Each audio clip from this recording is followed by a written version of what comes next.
Сега, след като България изнася злато за чужбина, чувствате ли се по-богати и живеете ли по-добре? Разбира се, че не. Значи, националното богатство на България е само за България. Би трябвало да бъде в България, не в чужбина. А според вас, гората, скалите, тревата, пръста и дъждът на кого са? България. Според вас, дали връбчетата в природата имат правителство? Не. Чуждестранните инвеститори в България помагат ли или пречат на хората? Ами, спорен въпрос. Можем ли да оправим една градинка, читалище или паметник без пари по европейски програми? Можем. Гледахте ли телевизия днес?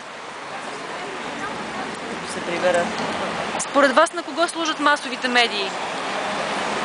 Ами, явно на политически партии, които предполагам са свързани с тях и просто се показват партиите, големите партии, може би, тяхните идеи, програми и така нататък.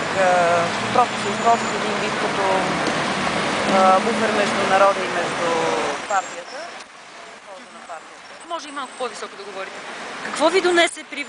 Какво ви донесе приватизацията в България? Като чуя думичката приватизация, разпро си се сещам с 97 за Иван Костов. Просто е нещо отвратително. Приватизацията означаваше, че всичко това, което беше национално богатство, се разграби за стотинки. Жълти стотинки. За мен това е приватизацията. Според вас какво променят изборите? Ами, до сега нищо не са променили. Единственото е, че вървим надолу, не нагоре. Водата човешко право ли е или търговски продукт? Човешко право. Според вас, имате ли в тялото си гени, които са патентовани от някоя компания? Нямам. Сигурна сте. Убедена. Според вашата информация, какво ще стане с Добруджа и Тракия и местните хора, когато там започнат да дупчат за газ? Нещо ужасно. Сякаш ще дупча тялото на някого. Той как би се чувствал? Българска земя може да се купи от всеки с пари. Няма ограничение, може и 1 милион декара да купи. Колко земя според вас вече е изкупена?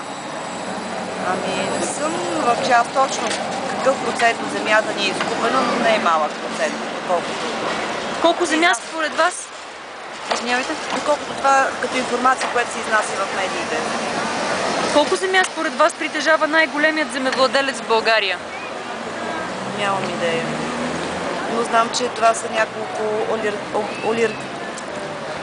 олигарха, които са закупили доста големи земи и малките хората, които имат малки парчета земя, просто не могат да съществуват, не могат да развиват бизнес, не могат да получават. 1 300 000 декара, да ви кажа да знаете, притежава един само от тях. Само един.